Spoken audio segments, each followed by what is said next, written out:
Welcome to the Tamarind Learning Podcast, where host Dr. Kirby Ross-Plock speaks with experts on many topics relevant in the ultra-high net worth family wealth management space. Kirby is author of several books, including The Complete Family Office Handbook, and shares her expertise consulting with families and family offices. Kirby is also the founder of Tamarind Learning, an online wealth education platform that develops practical, foundational learning programs for beneficiaries to help them prepare for responsible stewardship of wealth. Welcome to the Tamarind Learning Podcast. My name is Kirby Ross-Plock. I'm your host and also the Chief Learning Officer at Tamarind Learning. Today we're talking about collaboration, communication, and the different on-ramps for next generation family members. I am so privileged to have Chelsea Toler here today. She has so much to offer and share and is so well connected in the next generation space. And so without further ado, I'm going to turn it over to Chelsea, and she can tell us a little bit more about her background and the work she's doing. Chelsea, welcome. Thank you so much for having me, Kirby. It's so fun when we get to engage intergenerationally to talk about family foundations, collaboration, philanthropy, venture. So I'm really excited to be here. In terms of my background, I currently am in Austin, Texas. I call Austin my home. I grew up here, although I do share my time with New York from time to time, and that's just been really great. We are privileged to get to meet next gens from all over the world and hear a little bit about their communities. In terms of what I do, I run my family's private foundation, and then most recently have started a company and a network of next-gen philanthropists and investors with a dear friend of mine, Olivia Dell. So we're the founding partners of Nova. And we run peer cohorts so that next gens in this space don't have to do philanthropy and investment and learn about financial literacy alone. They get to do it with their friends. And we leverage our mentors and networks and partners so that they're able to do this in a collaborative space. That's amazing. I'm so excited for the work you and Olivia are doing and championing. I can't imagine a better time. Why do you think doing it collaboratively is so important? What does that mean for this next generation? And tell us more about Nova and what you're doing. Sure. So I give the example, it's really easy to understand things when you talk about your personal stories, right? So for me, when I was thinking about stepping into more of a leadership role within my own family's philanthropy, when I was trying to figure out, okay, what does my first deal look like? Am I going to do a syndicate? Do I join a club as an angel? Who do I learn from? All of these things, while incredibly important for community and impact, and even though I have a great passion for them, it can feel really overwhelming, or you don't exactly know where to start. Do you start everything at one time? And so even just meeting Olivia and what we've been able to do together has really showed me the value of even meeting one person also in this space. So when I look at a deal and I'm not sure, yes, I can ask my family, but having someone who's also next gen, who cares about sustainability, who's been well versed in the UN's SDG goals, who, might know someone at a fund that we could ask or an expert an opinion on, it just completely changes your journey. So if we can do this together, and let's say we have 15 friends or 50 friends or 100 friends, you can really see how you can accelerate that learning that needs to happen for the impact that Gen Z and millennials want to make. And it sounds like it's also the sharing experience of it that, by not only accelerating, but sharing the learning, you're disseminating that information, like you said, not just one or two, but to 15 to 50 to 100. So you have the ability to also accelerate the learning, it sounds like, across that whole group of next gen investors. Yeah, so I would say there's a couple of things that I think are important to emphasize with that. The first is, so we started, and I hope this speaks to any folks that are thinking about trying to start something on their own. We started as 5 next gens sitting around a table and grew to over 400 community members in over a year, a little under a year. So I say that to tell you, you can do it. And don't let starting small stop you, and don't let growing to be big overwhelm you. There really is value in both. And you can keep your small cohorts and your larger communities and really allow those to work well. In terms of the sharing and the shared learning, it's invaluable. I think part of what Nova does really well, and what I hope to see other next gens do, is create trust networks in a traditionally private sector. I mean, it literally is called the private sector, right, for a reason. But the importance of saying, hey, you know what, this didn't work, and here's what I learned from that, Mhm. as you're at various stages in your journey, is invaluable. I think a lot of times we're, used to keeping things private and used to talking about all our successes and what's going really well. And that's fabulous. But it's also okay and really important to say, hey, we tried this. This is where this went wrong. I hope I can, make sure that you as a next gen don't make that same mistake. Yeah.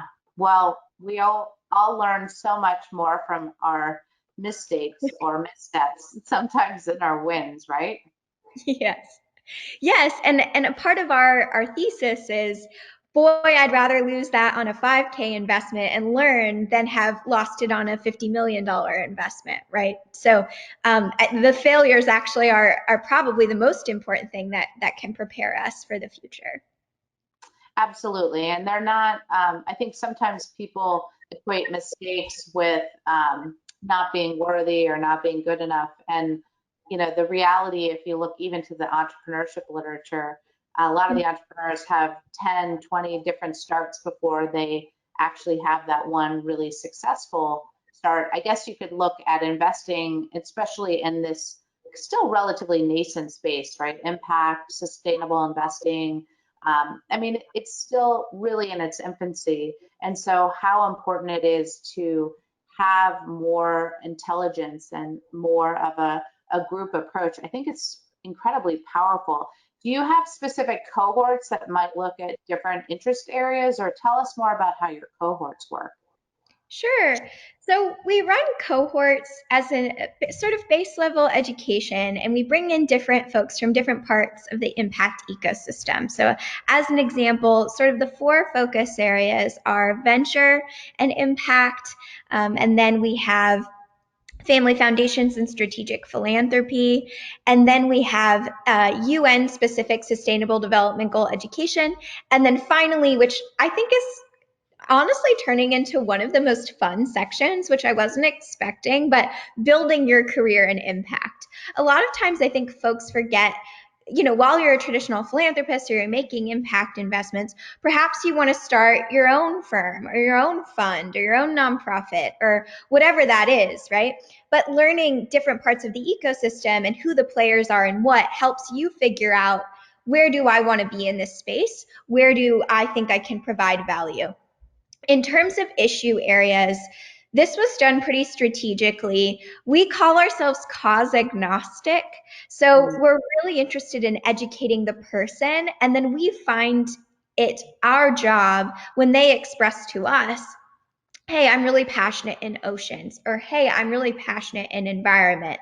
Olivia and I felt, we're not going to say what's the most important issues. We're going to let this community tell us what those are. And then we're going to go find the mentors in that space, the funds in that space, the deals in that space, and bring it to them. So we're about educating the person and what they're passionate about, and knowing that that can evolve and change. You don't have to necessarily stick to one cause, but you can. I love it. I love it. And I love that there's so much passion and interest just to have this triple bottom approach, right? To thinking about investing. I mean, thinking about you coming from more the foundation side, again, your foundation keeping families giving. Tell us more how you saw the shift from where you originated to now this bigger intergenerational conversation, and how this is really helping build on-ramps, right, for next gen family members to be a part of the impact thesis. Sure. So I was really interested in evaluating models. So those 5 friends that I mentioned who sat around our kitchen table and talked about, okay, at some point, I think I'm ready to step into this world. We thought, well, part of that is going to be exploring what's out there, what's working, what's not, who's done what.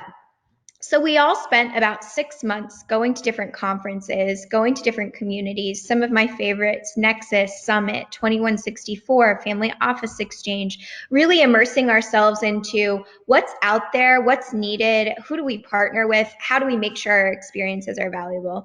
So after that transpired, part of what I felt like was really important was, and I talked about this a little bit, but learning how to make giving decisions outside of your family with your peers, but with mentors to help guide you. And I didn't really see any particular community owning that or any way to do that. So for our family foundation, we set up a next gen advisory board. So those members actually were deploying our family foundation's capital, but we were taking them through with mentors the process of diligence, the process of, reviewing grants. What does that look like? Pitches from nonprofits, developing those relationships, but really putting a next gen lens on it. So making sure they knew how to be intergenerational, making sure we were working together on a long-term plan for them to engage next gens in their work. So that's kind of how we set up KFG. But what we learned from that is that was strictly with nonprofits. And a lot of our members who are part of family offices, or even, some of them had companies that had exited and were looking at doing investments, but really cared about impact. It just wasn't that's not what our private foundation was set up to do. So Olivia, who is probably the most vocal about this, and also I'll cheer on SDG Goal 5 of gender equality and making sure that women know you do both. You can do both. You can give and you can invest. And we need to know how to do that. We need more women investing. So we together decided to do a trial project along with a previous mentor of mine, Celeste Flores, with Giving Tuesday. We went to Giving Tuesday and said, hey, we noticed you don't have a next gen angle. Why? And Celeste, being the mentor that she is, she said, okay, Olivia and Chelsea, go build it. So we did during COVID, Giving Tuesday's first ever next gen global campaign as a test for our ideas on valuing investment, but also philanthropy and just working together and what that looked like. We're really proud to say we accomplished over 1 million actions for good, and we'll run that campaign in perpetuity, at least for now. But the most important part of that story is Olivia and I realized, wow, next gens really want to be involved. They really want to give, they really want to invest, they really want to tell their stories, and they need a community. So that was the on-ramp and start build into Nova. So we each have our own family foundations that next gens can be a part of, but Nova is this global community of both philanthropists and investors. It's so powerful. I mean, hats off to you and Olivia for aspiring and then actually translating this opportunity and making it real. Because I agree with you. I do believe the millennials, the Gen Zs, even the Gen Xers, they want community as it relates to putting the toe in the water, but also sort of figuring out how to, in a safe space, engage. And I mean, I will throw some caution to the wind that I do think it's hard to do it alone, and it's hard to know really, is there greenwashing happening or is this legit? So having the ability to vet ideas in a community that's private like you've created is outstanding. Hats off to you again. Thank you, Kirby. And I think to your point on not doing it alone, this is supposed to be fun. Impact is supposed to be you aligning with your purpose. And sometimes I think we focus on what we don't have, or the agency we don't have, or the rooms we're not in, or the conversations we're not a part of yet. And I think really shifting our focus on that to more of a positive lens of look what we can do when we come together. And that's all forms of capital, right? That's your time. What boards can you serve on? Do you have a friend that's running a nonprofit that you want to try to volunteer your time at? What, rooms and communities can you join as a network? So your human capital. I hate I'm actually not a fan of the term human capital, but I do think it's important to get across the point. Just your network, right? Who all do you know that maybe you can introduce someone to in this space to really change their journey? So I think really shifting our lens on not so much about what we're not able to do yet and more about what we are able to do now. Yeah, I love it. And, probably for that individual who's not at the point of making grants or deploying capital, this might also be a powerful way just to learn from others and what they're doing and how they're doing it if they're open to sharing. Because I know for a lot of families, they might have a specific process or approach, but sometimes you just need to understand how it's working for other individuals, what they're doing, to also excite you to know maybe where your passion is or where you want to get more involved. So I love that idea of, learning through, I'll call it your social capital, right? Maybe where you have the ability to influence, make introductions, jump in and get your hands dirty and do some volunteer work. I think there's a lot of ways, in the early stages before you are writing checks or you're investing, big dollars, that you can start and make a meaningful difference.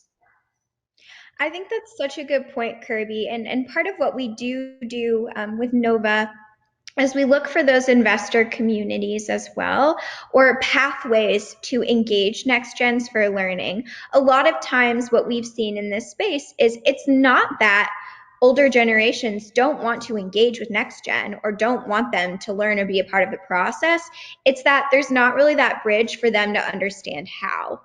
And so part of it is, making sure that it's an easy lift for them and understanding you can actually be doing what you're already doing. Let's carve out portions where next gens can either be supportive or they can sit in and learn so that it's mutually beneficial, but not this overwhelming fear of, oh, this is going to take so much time. I can't be a mentor for this many people.